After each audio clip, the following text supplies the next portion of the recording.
안녕하세요. 재테크 농부입니다. 오늘은 시장을 이길 수 있는 투자법은 빅테크에 투자하는 것이며 왜 그런지 분석해 드리겠습니다. 그럼 바로 시작하겠습니다. 구독과 좋아요 부탁드립니다. 해당 영상은 개인적인 의견일 뿐 참고만 부탁드립니다. 빅테크들의 하락률과 저점 대비 상승률을 한번 알아보겠습니다. 저점 대비 하락률을 보면 마이크로소프트를 제외하고는 모두 나스닥의 상승률을 넘었습니다. 메타 플랫폼은 특이 케이스이니 제외하겠습니다. 물론 몇몇 종목들은 그것보다 더 큰 하락을 했기에 변동성이 큰 것도 있지만 애플이나 구글 같은 경우는 이번 하락장에서 나스닥보다 덜 하락하고 더 빠르게 반등했습니다. 마소 같은 경우는 거의 나스닥과 동일하게 움직였고 엔비디아, AMD, 테슬라 같은 경우 훨씬 큰 하락을 했지만 기계적인 분할 매수를 하셨다면 나스닥 지수에 투자하는 것보다 훨씬 더 높은 수익률을 보고 있을 거라 생각합니다. 이러한 회복력은 지금만 보여준 것이 아닙니다. 과거에도 이미 빅테크들의 회복력은 증명됐습니다. 먼저 IT 버블 때를 봐보겠습니다. 이때 나스닥 지수 추종 ETF를 매수했으면 회복하는데 무려 14년이 걸렸습니다. 지금의 시장이 IT 버블보다 심하다, IT 버블이다 하시는 분석가들도 있는데 정말 IT 버블인지 여러가지 지표로 분석한 제 영상이 있으니 참고 부탁드립니다. 고정 댓글에 주소를 달아놓겠습니다. 그러면 빅테크들도 14년 만에 고점을 회복했을까요? 지금 보시는 차트는 IT 버블 때 나스닥이 고점을 회복하는 순간입니다. 보시면 마이너스 2%라고 표시되어 있는데 이건 IT 버블 고점에서 2% 하락했다는 뜻입니다. 즉 나스닥이 14년 만에 전고점까지 회복을 한 것이죠. 이 기간 동안 애플의 주가 변동을 봐보겠습니다. 방금 전에 보신 그래프와 똑같은 기간입니다. 약간의 오차가 있어서 나스닥이 마이너스 4%로 나오지만 고점 회복할 때와 동일한 기간입니다. 애플은 이 사이에 몇 프로나 올랐나요? IT 버블 당시 나스닥 고점에만 샀어도 무려 23배의 수익을 볼 수 있습니다. 시장을 압도적으로 이겼고 회복 또한 엄청나게 빨랐습니다. 보시면 애플은 고점을 회복하는데 고작 5년밖에 안 걸렸습니다. 나스닥보다 3배 가까이 회복이 빨랐는데요. 그러면 다른 종목들은 어땠을까요? 마이크로소프트, 구글, 아마존과 비교해 보겠습니다. 먼저 마소는 나스닥하고 거의 비슷하게 움직였습니다. 하지만 구글과 아마존은 같은 기간 동안 무려 360%나 증가했습니다. 4종목 중에 3종목이 나스닥보다 훨씬 빠르게 움직였습니다. 그러면 2018년 미중 갈등 때 빅테크들의 움직임을 봐보겠습니다. 미중 갈등 때도 상당히 나스닥이 크게 하락했는데요. 고점 대비 약 25% 하락했고 다시 전고점을 회복하는데 약 9개월가량 걸렸습니다. 그러면 빅테크들과 비교해보겠습니다. 이 당시에는 마이크로소프트만 시장을 이겼으며 구글은 나스닥과 함께 움직였고 아마존과 애플은 오히려 시장보다 안 좋았습니다. 그러면 마지막으로 코로나 때를 확인해 보겠습니다. 나스닥 지표부터 확인해 보겠습니다. 나스닥이 코로나 전고점까지 회복하는 데 있어 약 3개월 반이 걸렸습니다. 이때까지의 빅테크들의 움직임을 한번 비교해 보겠습니다. 보시면 아마존과 애플이 나스닥 상승률보다 훨씬 빠르게 상승했고 마소는 역시나 같이 움직였습니다. 구글은 오히려 시장보다 하락했습니다. 이번에는 4개 종목 중에 2개 종목은 나스닥보다 크게 상승했고 한 종목은 보합, 한 종목은 하락했습니다. 그렇다면 우리가 알고 있는 또 다른 빅테크 회사인 테슬라, 엔비디아, AMD는 어떻게 움직였을까요? 엔비디아와 테슬라가 엄청난 상승률을 보이면서 앞서 보여드린 애플보다 더 크게 상승했습니다. AMD는 시장보다 크게 하락한 것을 볼 수 있습니다. 그러면 앞서 보여드린 하락장을 정리해보겠습니다. 2018년 미중 갈등 때를 제외하고는 고점을 회복하는 데 있어 대부분의 빅테크들이 시장보다 훨씬 더 빠르게 회복했다는 것을 이 자료를 통해 알 수 있습니다. 그러면 이번 하락장에서는 어떤 빅테크들이 회복이 더 빠를까요? 역시나 이번 하락장 전 고점부터 현재까지 상황입니다. 애플이 정말 압도적이네요. 애플은 2018년 미중 갈등을 제외하고는 항상 어떤 하락장에서 시장보다 크게 움직였습니다. 그 다음은 구글이 시장을 이겼고 아마존과 마소는 현재 시장과 비슷하게 움직이고 있습니다. 테슬라와 엔비디아, AMD도 봐보겠습니다. 테슬라만 현재 시장을 이기고 있고 엔비디아는 시장과 함께 움직이며 AMD는 시장 상승률보다 낮게 움직이고 있습니다. 보통 변동성이 큰 주식들이 하락장이 진행 중일 때는 시장을 이기는 경우가 드문데 테슬라가 대단하게 느껴지네요. 그러면 2022년 하락장까지 비교해서 자료를 만들어 봤습니다. 보시다시피 빅테크 주식을 사면 높은 확률로 시장을 이기거나 적어도 시장과 함께 움직일 수 있다는 것을 알 수 있습니다. 하지만 이런 회복력만이 우리가 빅테크를 투자하는 이유의 전부가 아닙니다. 또 다른 장점이 있습니다. 아래 보시면 2021년 헤지펀드의 수익률입니다. 2021년에는 시장이 좋아서 헤지펀드들이 많이 벌었을 거라 생각하지만 단 3개의 헤지펀드만 S&P 수익률을 넘었습니다.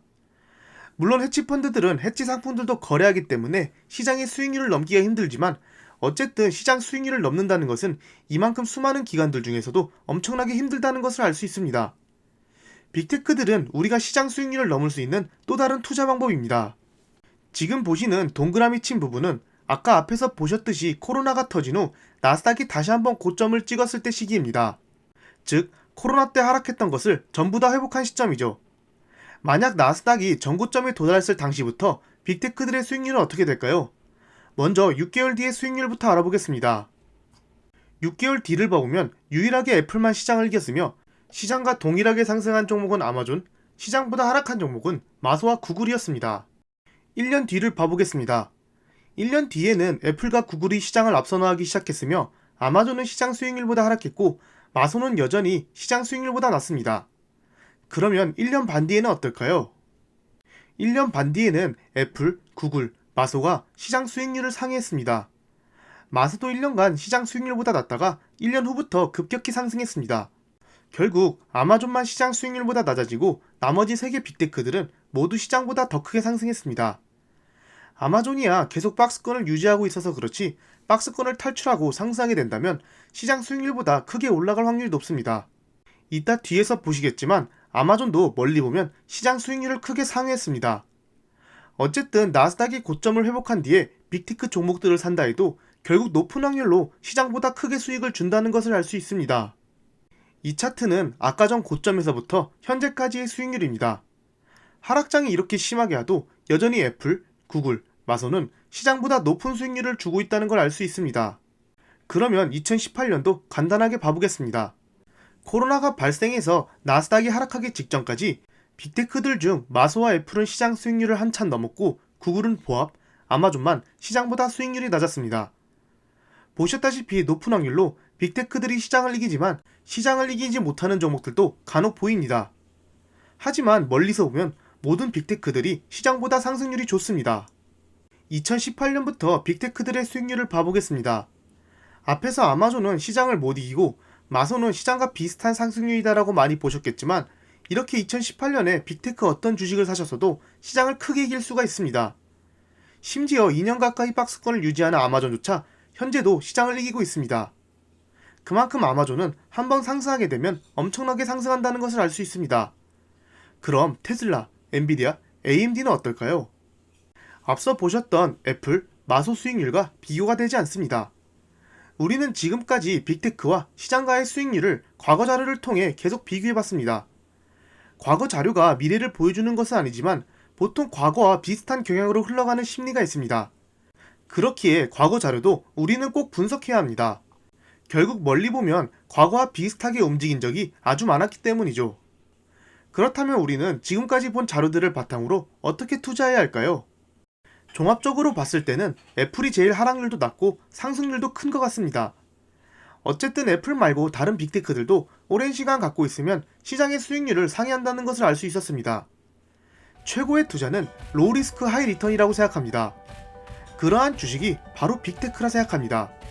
시장이 하락할 때 덜 하락하고 상승할 때는 시장보다 더 크게 상승하는 종목들이죠. 물론 변동성이 큰 테슬라나 엔비디아, AMD는 하락이 훨씬 크지만 상승률은 몇 배나 더 크기에 멀리 보면 로우 리스크 하이 리턴이라 볼 수 있습니다. 여러 번 말씀드렸지만 저는 지수 추종 ETF를 사지 않을 계획입니다. 코로나 이후 전 세계적으로 부익부 빈익빈 현상이 두드러지고 있습니다. 돈이 많은 사람일수록 더 큰 부자가 되고 가난한 사람일수록 더 가난해진다는 뜻이죠.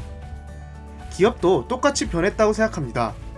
빅테크 공룡들은 엄청난 매출과 현금 흐름을 바탕으로 더욱더 큰 기업이 되고 있고 가난한 기업들의 매출을 뺏어가면서 더 커지고 있습니다.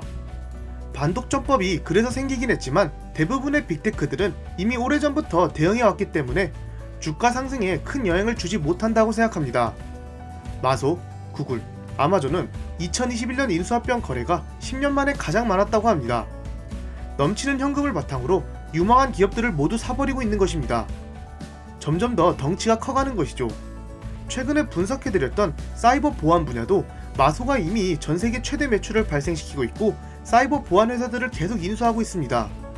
현재 우리가 잘 알고 있는 빅테크 기업에서 어떤 회사가 쇠퇴할지 아니면 새로운 빅테크 회사가 나타날지는 아직은 어느 누구도 알 수 없습니다.